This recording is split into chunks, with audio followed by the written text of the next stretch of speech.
If you visit Japan, you're definitely going to run into some temples and shrines. At first glance, they can seem pretty similar. At second glance, they can seem pretty similar. Telling shrines and temples apart can be a little tough. That's why we're gonna teach you the one surefire way to know if you're at a shrine or a temple in Japan. The main difference between shrines and temples is religion. Shrines are built for practicing Shinto, and temples are Buddhist. Shintoism is Japan's native religion, which worships spirits called kami. Buddhism is one of the biggest religions in the world and follows the teachings of the Buddha, who lived in northeastern India. But these are intangible aspects of these buildings. How can you tell just by looking at them? There are a few telltale signs you can use to discern which one you're in. The first thing to look for is the holy place, or the main building of the complex. In a shrine, this is called the honden or the shinden. It is where the kami is enshrined and is usually blocked off with a fence. In front of the honden is the haiden, or hall of worship. Since you can't enter the honden where the kami is, you worship at this separate building. Now for temples, the place of worship is the main hall, or hondo. This is where the objects of worship are placed. Here, you'll see the Buddha statue, thus indicating you're at a temple. If you're still having trouble, look at the roof of the place of worship. Does it have tiles? Tiles are a feature of Buddhist architecture, so check the roof for tiles and you'll have a pretty good idea of where you are. The second sign you should look for is the actions you see people performing. An action you'll see that indicates a shrine is prayer to the kami. This is done by approaching the haiden, where you'll usually see a place to throw money and a bell called a suzu on a rope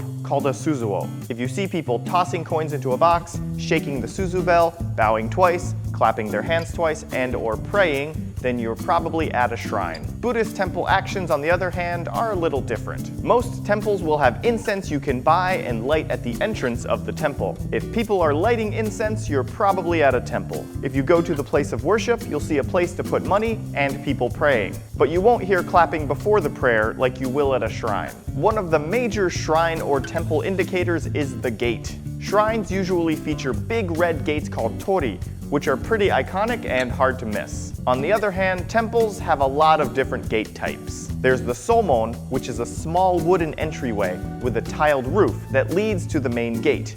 The main gate is called the sanmon. The size of the sanmon indicates the ranking of the temple, and there are high, middle, and low rankings. Another kind of temple gate that is easier to recognize is the Nyomon. This gate houses two Nyo statues, which are guardians of the Buddha. There are actually even more temple gates and variations of said gates than I can cover in this video.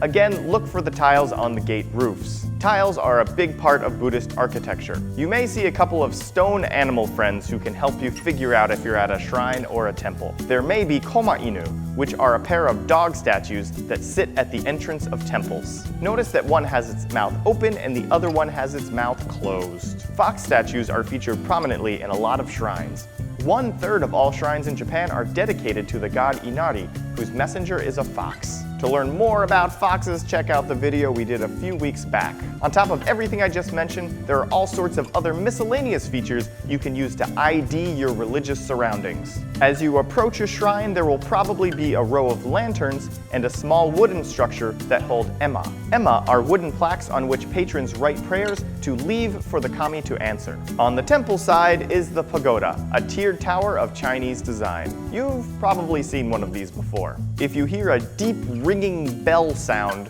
that's another sign you're at a temple. Temples usually have bell towers. Besides the Buddha statue, you might also see smaller statues called jizo. Jizo is the protector of children. Now that we've learned some features of shrines and temples, let's play a game to test our knowledge. It's time to play Shrine or Temple Guessing Game Challenge! First up is Fushimi Inari Taisha in Kyoto. Let's look at some pictures. It has fox statues, which is a feature of shrines dedicated to Inari. And it's got the bell, the suzu bell, for praying to the kami. And oh wow, that's a lot of torii gates. I'm pretty positive that this is a shrine. Yeah, okay, next one. Kotokuin in Kamakura. Okay, let's see. There's some incense. Oh, and Jizo statues. Whoa, that's a giant Buddha statue. I'm gonna have to say temple. Yes, I'm on a roll. Okay, I got this. Bring on the next one. Kanda Myojin. We've got some koma inu. Okay, that's a feature of a temple. Oh, we've got a neomon. That's a feature of a temple too. But the statues inside the neomon are not neo statues, so I don't know. Still though, the gate, it definitely looks like a temple gate. Oh, well look at the roofs. Tiles, yeah, tiles. Tons of tiles. This has got to be a temple.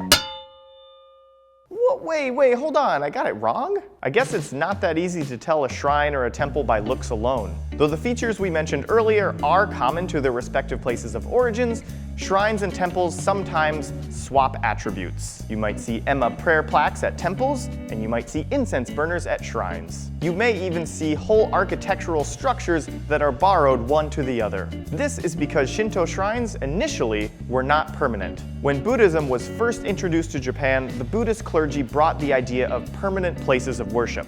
Thus, they built the first shrines alongside their temples. So even though shrine features are for shrines and temple features are for temples, it's not uncommon for a few things to cross over. Then what's the one surefire way to tell the difference? The name. The kanji for temple can be read as tera or ji. So temple names will end in dera, ji, or the lesser in. For example, Miidera, Todaiji, and Kotokuin are all temples. The most common Japanese word for shrine is jinja, but it could also be jingu, taisha, or miya, or end in the suffix ja, or sha, or gu, or a few other things. So the best way to test a shrine name is by temple name. If the name doesn't end in one of the 3 Buddhist temple names, you can assume it's a shrine. Though name knowledge is the surefire way, you can still use the features we mentioned, combined with some common sense, to make an educated guess. So next time you're in Japan, hopefully this knowledge helps you enjoy your visits to shrines and temples a little bit more. See you later.